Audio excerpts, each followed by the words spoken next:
It is the third week of the Open, and we have learned that CrossFit is a classy lady because she waits until the third date to you. Strict handstand push-ups, double unders, and heavy snatches. That's right, one movement for each hole.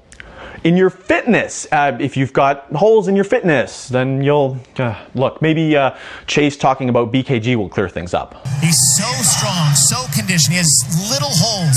Last week I told you a story about the most traumatizing thruster in CrossFit history. Well, today let me tell you about the worst snatch I've ever done. Her name was Isabel. Now, this story goes back to 2014 in San Jose, and I was competing on the Canadian team at the CrossFit Invitational. It was a partner workout, and the final stage involved Paul Tremblay on the rowing machine, while I held a 315 deadlift bar. After that, we had to perform 185-pound snatches. Sound familiar? After decimating my grip and my hips on the static hold, I had to attempt the more dynamic Olympic lift. And I could try and tell you what happened, but how about I just show you instead? Lucas Parker and Paul Tremblay are done. Now the ground on its feet here in these final 10 snatches. In the first set of 10. 10 snatches. In the first set of 10 snatches. In the first set. I ended up basically doing a reverse Jefferson curl standing GHD sit-up bench press. And side note, if you're watching this like, I don't see the big deal, my lifts are like that all the time, then bruh, please go watch my coaching videos for some tips.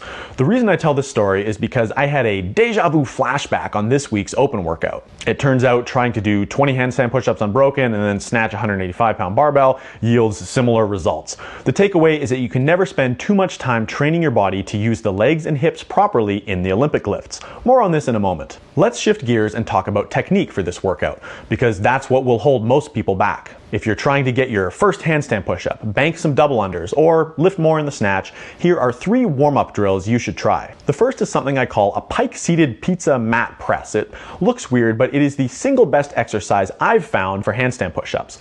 It's better than using a barbell or kettlebells because it allows you to learn the crucial tripod position for the headstand, which is something most people mess up. It also puts your wrists in an extended position as if you were really in a handstand. The next one is a band-assisted ankle hop. For double unders, most errors can be traced back to how the person jumps. For jumping rope, you want to be springy, light on your feet, and avoid contorting your body line. Using a band like this provides an entry-level plyometric warm-up that will make consecutive double unders more accessible for you. I just told you about a couple of the dismal snatches I've done. If you want to be efficient and not be limited by your shoulders or your arms, you need to use your legs, hips, and center of mass to move the mass of the barbell. The best way to learn this is with a snatch grip jump. Simply hold the bar against your waistband and perform some jumps. Notice how you're lifting the bar without actually lifting the bar. That's the essence of weightlifting. As many of you know, I wear a lot of hats on this channel. I'm an athlete, coach, Canadian fitness web celebrity, Mongolian horseback archer, Grammy Award deserving rapper, and I'm also a financial advisor. And I've noticed something big. 23.3 involves a ton of tape. You need an 8-foot line, you need a 10-inch line, you need a 55-inch line, a 60-inch line. Oh, and those lines need to be 30 inches long, and for snatches, you might tape your thumbs as well. This is clear market manipulation and evidence of insider trading in the masking tape and tape measure industries. Don't believe me? On Thursday, March 2nd, when CrossFit announced this workout, shares of Home Depot went up nearly 4%. And if you recall, the CrossFit Games used to be held at the Home Depot Center in Carson, California. Coincidence? I think not.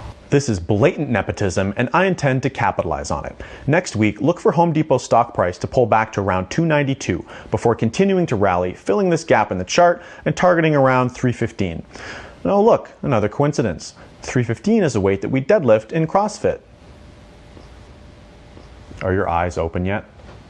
Can you see through the facade? It's all scripted. It's a simulation.